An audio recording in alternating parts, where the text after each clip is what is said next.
Kia ora. You are listening to the Mangawhai Show with host Richard Edwards.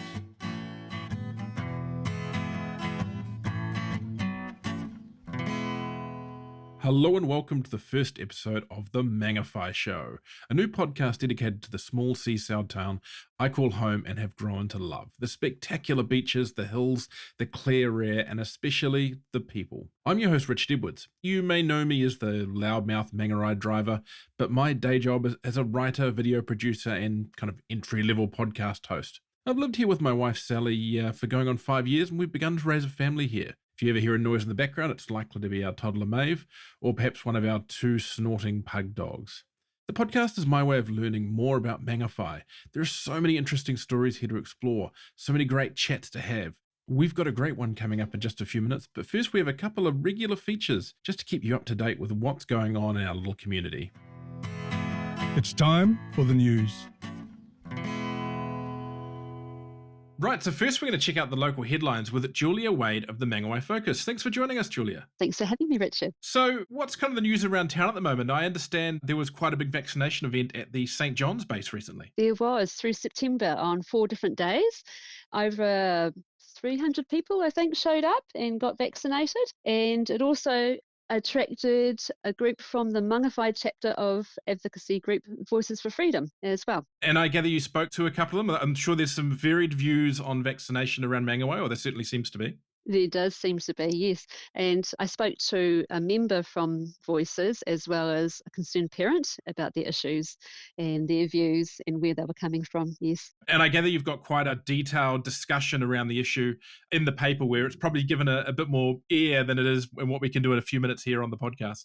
Yes, and there's also information from the Prime Minister, Jacinda Ardern, as well as how to spot misinformation as well online. Now, on slightly different news, I gather that there has been an interesting art project underway in Mangawhai. There was, Richard, yeah. It was quite fun to go and see a local artist, Nikki Everett. She's quite well known and she's very into printmaking and doing all sorts of things. And she somehow engaged a heavy machinery, which is currently being used in the massive village roadworks, and to get a 10-ton roller to help her with it, printing out 2-metre, I think it's a certain kind of bush that she had, doing a whole print. And she wasn't able to do it at home on her own press, so she managed to get the guys from the roadworks to help her out with it. Yeah. Something positive coming out of those roadworks. Yes, yeah. Oh, the roadworks are incredible. Just a bit of a pain, but incredible. Yeah. It is. Progress is progress. And lastly, I gather you have a new columnist this issue. We do. Her name is Marissa Garu. I think I've pronounced it correctly. And she's a mindfulness expert. And she's talking about just ways on how to help people go from getting off the hamster wheel madness, she says, from going from doing to being, and using things like taking time out and also to use acts of kindness on yourself and others to help center yourself and just to kind of get yourself grounded more off that hamster wheel. Yeah. Thanks so much, Julia. So that's all in the latest issue of the Mangawhai Focus. To get to that and more great local news, visit mangawhaifocus.co.nz. What's on in Mangawhai?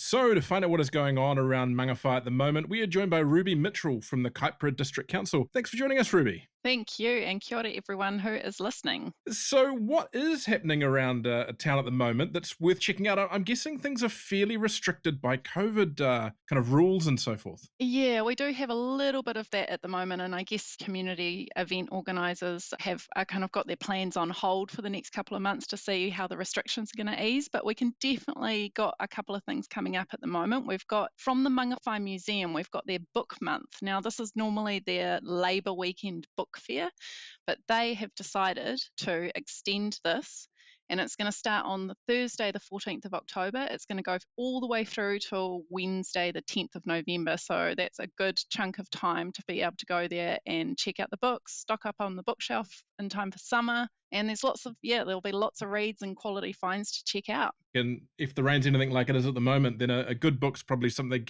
quite handy. Yeah, for sure, for sure. But they've told us that the books are changing regularly and there's going to be hundreds available. So definitely get in there. And what else is going on up at the museum? I guess there's another event on too? Yeah. So they've got their annual dinner and their auction. That's on Saturday, the 20th of November. It starts at 6:30 p.m. and it will be down at the Library Hall at Mangawhai Village. You can buy the tickets for that in advance. They're $79 per person and they include, get this, a 3-course meal and a drink. And there'll be a cash bar and some fabulous local auction items up for grabs. You need to go to the museum to get those tickets. So you can give them a call on 09431 4645 or drop in and do that. And if anyone wants to get a little more information about either of those events, the best place to go, I guess, would be the museum website. You got it. So the Mangawhai Museum website, yeah. And just to look up other events that are going on around Mangawhai, the Mangawhai Business Association normally have a really good list of things on there. And yeah, we'll keep you informed of anything else. Fantastic. Thanks for joining us, Ruby. Oh, good. Have a good day, Richard. See you later.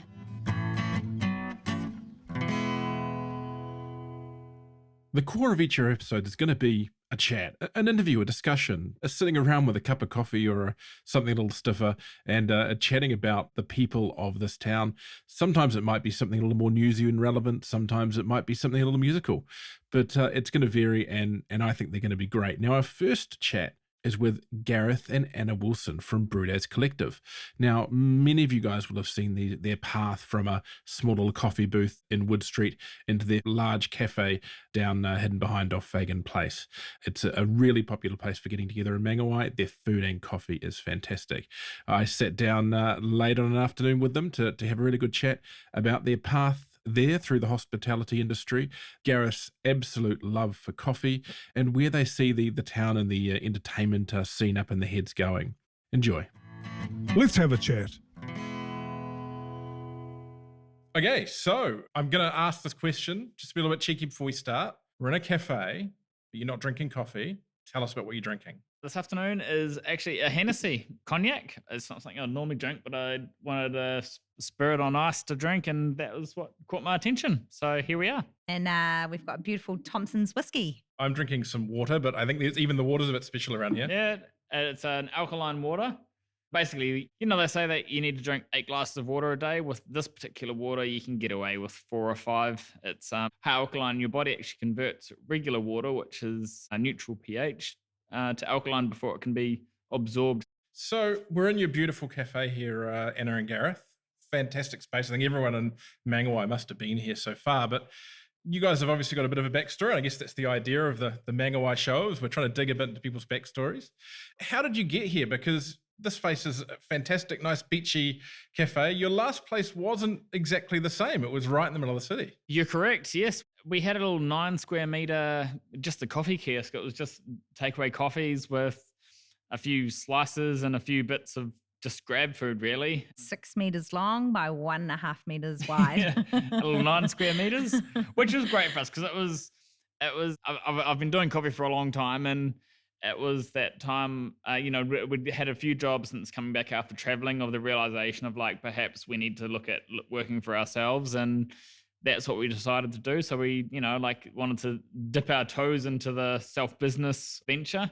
And that was the perfect option for it. It's a good stepping stone. So, I mean, clearly from that and clearly from this, and you've got some amazing coffee infrastructure here, you clearly have a deep passion for coffee. I mean, where did that start? For me, in my last year of high school, I was studying 3 music classes, drama, biology, maths and English. So I left halfway through my last year in high school, which was your bursary year of your university entrance. And there wasn't anything that I wanted to go to university for. So then I looked for other education in terms of a Universal College of Learning and other things. And I found one that was, at the time, I didn't know where I wanted to go with my life. I knew I wanted to travel. So I was hospitality, is probably a good one to have, so I can bounce around countries, and there's people like to eat in every country, so that was the shoo-in. And I did a cafe operations course that covered everything from how to be a head chef right down to how to clean dishes properly. And each week they would set up the restaurant, and all the students would participate in operating that restaurant. So one week you'd be the head chef, one week you'd be the dishy, and the rest of it.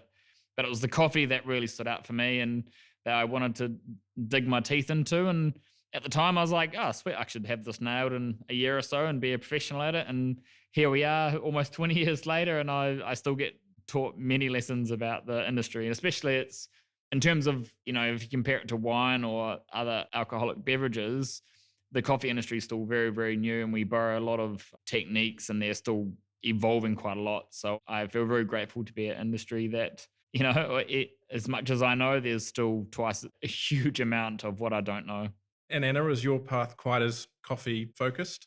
Definitely not. Yeah, I guess I finished school doing a whole bunch of art subjects, obviously English and maths as well. And then it was just a natural kind of progression onto university. So there I studied graphic design, finished that degree up, and yeah, I would just decide this is not the industry for me. I can't see myself in front of a desk.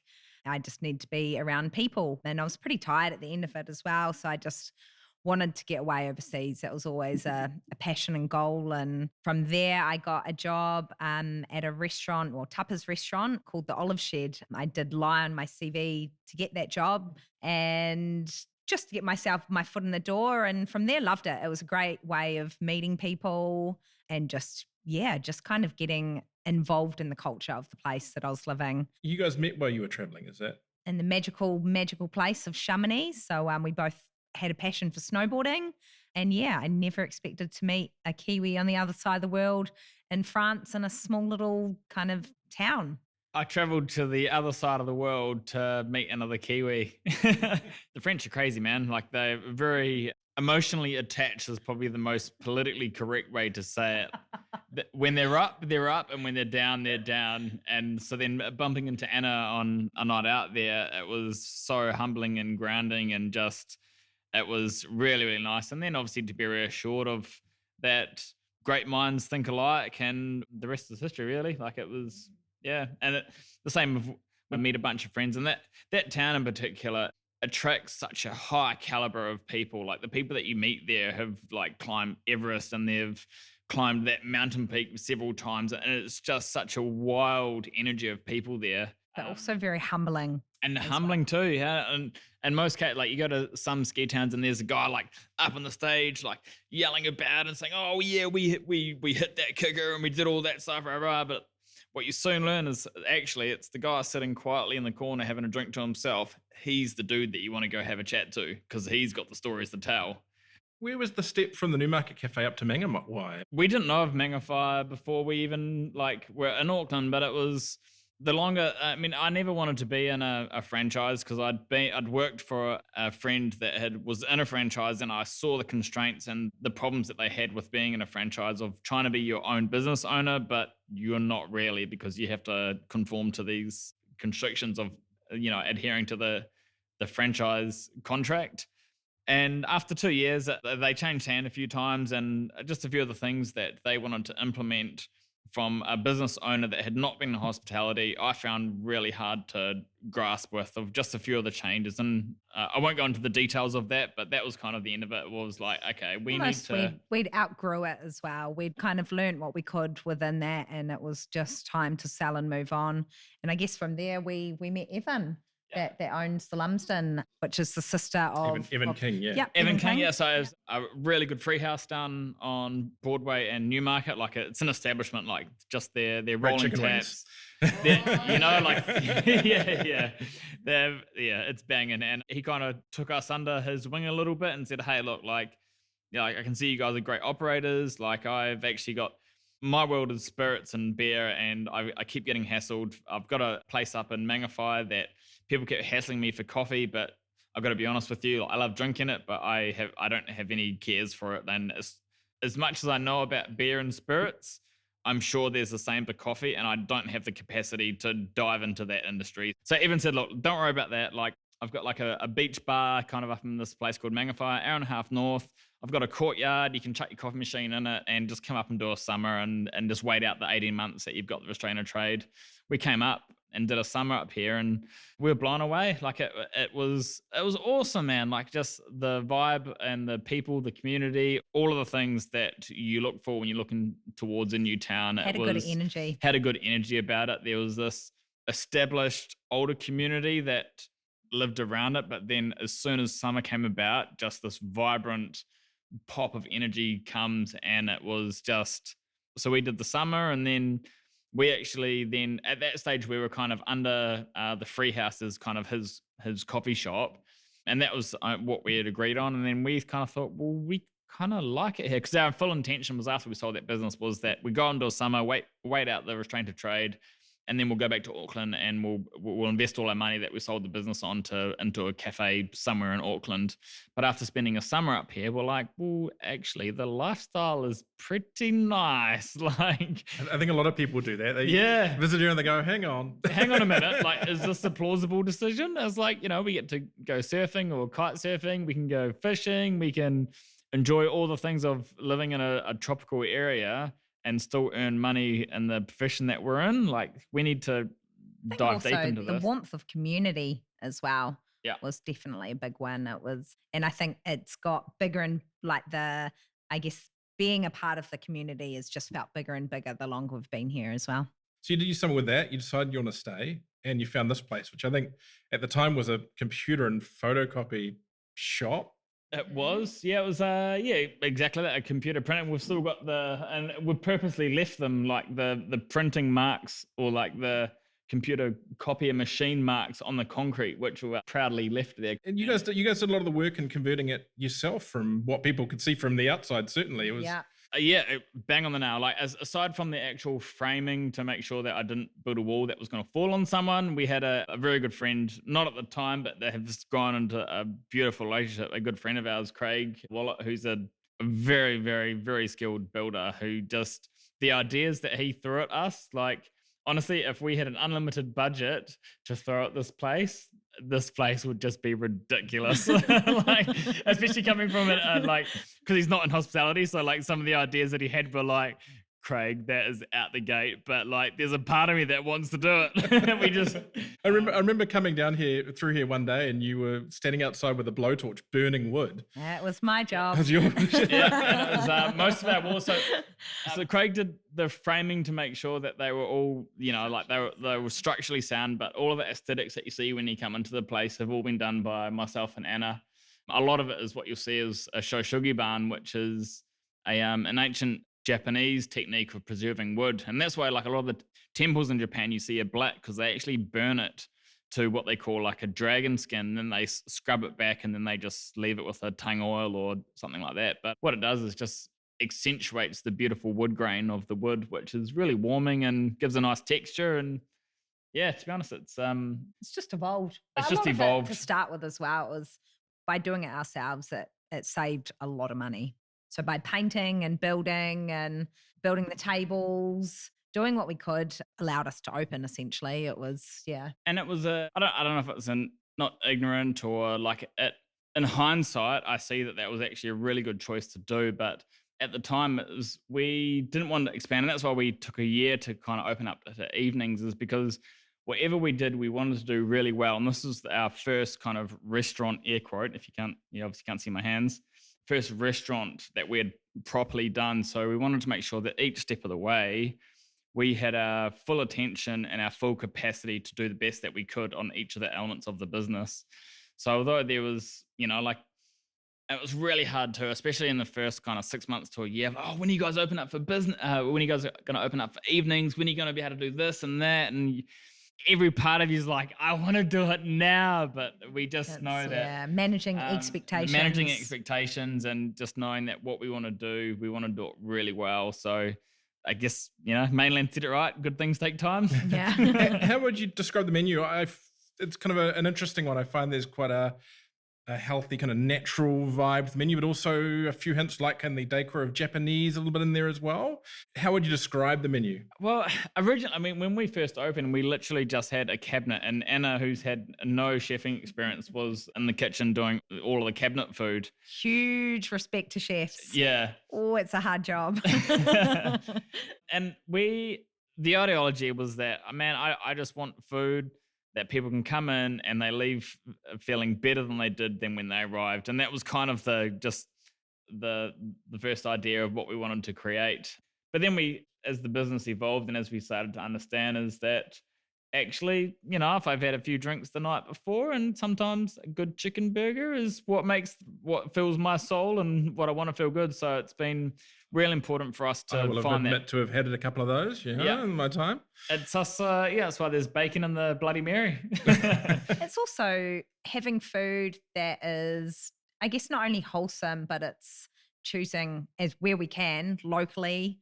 Yeah, that's definitely a big one, isn't it? Like local quality, and that kind of then evolves into a menu that way. Now let's talk the coffee, because it is important. I did a bit of a head count on the way up, and I think there's like 15 or 16 places in Mangawhai you can get a flat white. Wow. Are we a bit over coffeeed? Or do we just really love coffee in Mangawhai? Everyone loves coffee. There's no doubt about that. And myself as well, Rich, like there's definitely a lot of places that I've popped up that are doing coffee as well.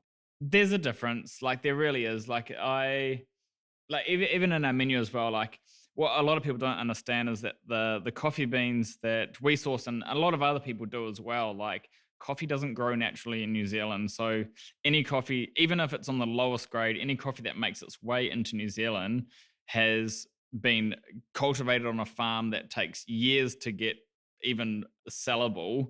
And then it's been through a whole bunch of processes and been handled by many professionals to finally arrive to then be handcrafted in front of you and the coffee machine. There's also people that, at the end of the day, caffeine is a drug that people need to utilize in the morning to get them going. And some people care for the flavors and all the things that go with it. And some people literally just want to use it as a tool to get them up in the morning. And as soon as as a barista that is very passionate about the farmers that are making these things that I can create a lifestyle from, the sooner I can come to terms with that, the easier it is too. And you treat it as a bit of a science here too. I mean, I've seen you standing there with your thermometers and your... Absolutely. It backs onto what I said. Like it's those beans have traveled and a lot of work has gone on to get those beans to where they are. So like it's my responsibility and duty that I pay respect to the person that helped grow them, that I present it in the best possible way. Like when it comes down into that cup in front of you, man, it's traveled for thousands of miles. It's been through like lots of different hands of professionals, and you're its final destination. Like don't stumble at the finish line. I think that's what I've learned a lot from you as well, and from the industry itself, is just the science and the technicality behind it, the weighing shots, just everything that goes into making that little cup of coffee. There's a lot to it. The biggest thing that really kind of hits home with me is that the coffee has come from commodity where it was traded like oil and it didn't really have much value. But in recent years is what they call the third wave of coffee, air quote, is that now it's classed as an artisan food stuff. So it's a specialty item. And we've come from such a low price point, but the reality of it is that these coffee beans have been through a very similar process to what a wine grape does to when they're making a glass of wine.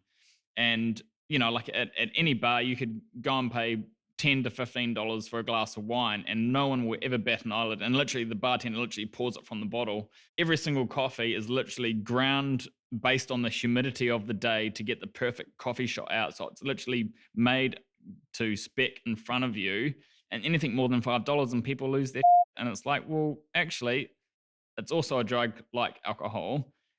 And it's, there's the price of coffee is hugely devalued, but we're coming from, as I said, it was once classed as just a commodity. So we're kind of, it's really hard to try and build that up again. You told me something that I found was quite interesting one day, and that was about the water here. So I gather you're one of the lucky people in Mangawhai who's on groundwater as opposed to being on one of the water. 17. Yeah. Yep. And you're saying the chemistry behind it is really good for making coffee? It is, yeah. So the Specialty Coffee Association deem that 150 parts per million, and this is talking about the mineral content that makes up the water, and that's essentially what all it is. So when the water passes through the coffee, it's all the little minerals that pull out these dissolvable solids, and that's what you get in the coffee. Like even an espresso shot is 95% water. We're really fortunate that the water here is about 120 parts per million, so we're able to extract really good. 150 is the absolute perfect.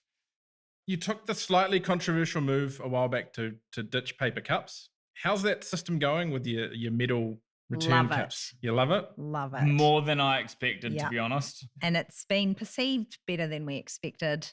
Yeah. It was spurred from this. So there's a cafe in Sydney called Singalo. If you're in Sydney, go check them out in Surrey Hills. Won't be for a while. Won't be when they're Won't be for a while. Wear your mask and do your shots and all that kind of stuff. But and they were just a kiosk, and they, given they own a CBD area, but they, as a takeaway joint, they got rid of all single-use cups. So literally, if you don't have your own cup, you're not going to get a coffee from them.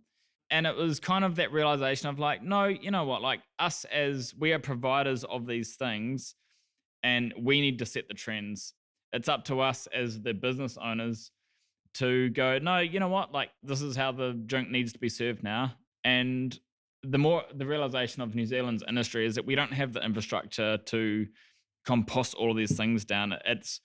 We've missed the boat on recycling. We've missed the boat on composting. Our only option is to reuse. How many haven't come back? I've been talking closely with David he's the CEO and the founder of Again, which is the system that we use.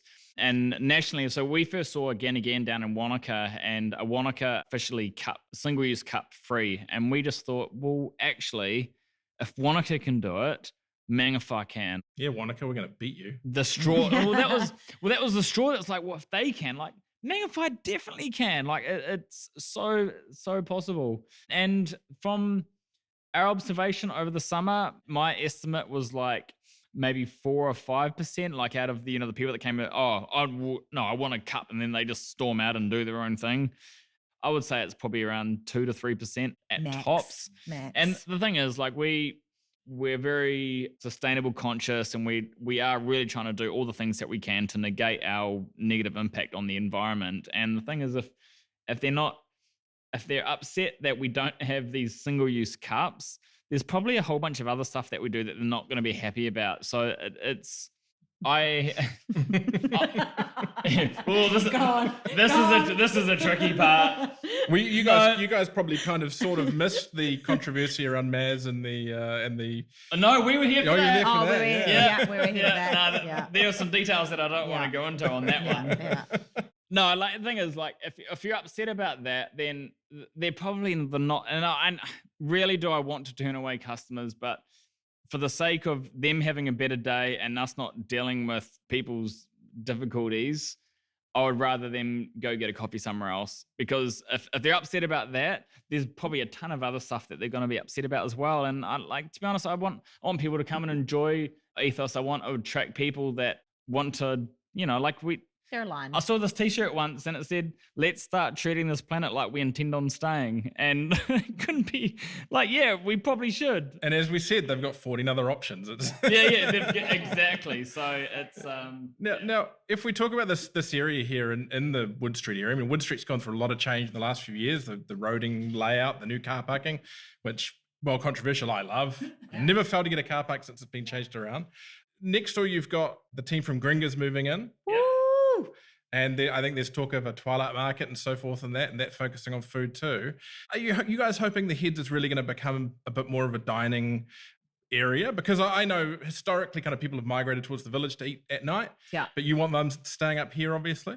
Absolutely. Like this, and especially like being aware that Mangawhai Central is going in, we need to create this as a cultural hub, is that obviously down at the Central, you're going to have all your main utilities of where people need to go get all their things. But the night when you want to go out and have a nice wine, or you want to go and wine and dine and hang out with some friends, like the Heads needs to be the place for it. Like think Cuba Street in Wellington, where it's just like there's a whole bunch of venues out, there's live music, and there's just this. Do we get a bucket fountain as well? Energy. A bucket what? Do we get a bucket fountain as well? Sure. Why not? And I think more food places brings more people. Yeah. So I definitely don't see it as competition at all. I think it just creates vibe in an area.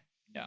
I think as long as each vendor sticks true to what their goal is and focusing on the food that they want to do and what they're passionate about, it will be a success.